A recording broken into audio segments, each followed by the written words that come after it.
Hi, I'm Chef Todd Moore. Welcome to Cooking Course. I'm cooking a recipe. Would you like me to show you how I cook a recipe? Be glad to. First thing we do is take a saute pan. We get some fire on the stove and take our recipe. Touch that to the flame.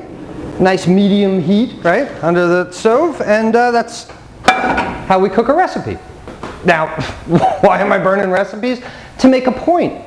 My feeling is that one of the most difficult things for the home cook is the recipe, is this recipe book, these specific instructions that you must follow. This is the only way to prepare something edible.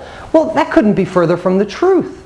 Cooking is an art form, like music is, like painting is. And if it's an art form, it's open to artistic interpretation, so that you can instill your specific likes and dislikes into recipes. Why must we follow one person's specific ingredients and specific instructions, especially with all the variations possible in recipes? When a recipe calls for one onion chopped, is the onion this big? Is the onion this big? When it calls for medium heat, I got news for you. Medium heat on your stove at home is much different than medium heat on my stove here. How do you quantify medium?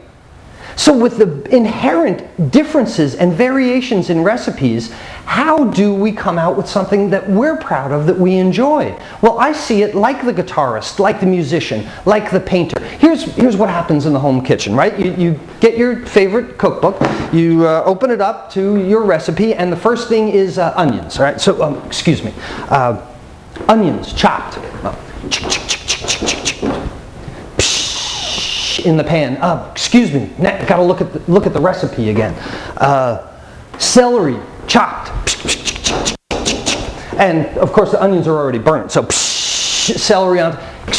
Got to look at the recipe. Well, what if the guitarist did this? What if an accomplished musician? I'm an accomplished guitarist. I'm going to play the guitar. Excuse me, I have to look at the sheet music. Excuse me, I have to look. No, they strum, they go, they play. The painter, he paints, he applies the paints in his artistic interpretation. This is what I hope to empower you with. We needn't follow recipes line for line, word for word, considering the variables in them especially. Have you ever read a recipe that says cook at 350 degrees for 20 minutes? 20 minutes! How do they know? How do they know how thick the chicken is? How do they know how thick the pan is? How do they know what the pan's made out of? How do they know how medium my medium heat is? How do they know what altitude I live at? How do they know all these variations in a recipe to be able to sit at the publishing house and tell me absolutely it's 25 minutes? You can't go by that. You go by your specific likes and dislikes. You apply basic cooking method. If you cook a recipe, you cook one thing. When you apply basic cooking method, you cook all things. Here at Cooking Course, what I hope to do is bring you basic cooking method, ideas, chef secrets from the culinary world, and demystify these recipes. Make them simpler for you, give you more confidence in the kitchen, and I hope you follow me on a daily basis.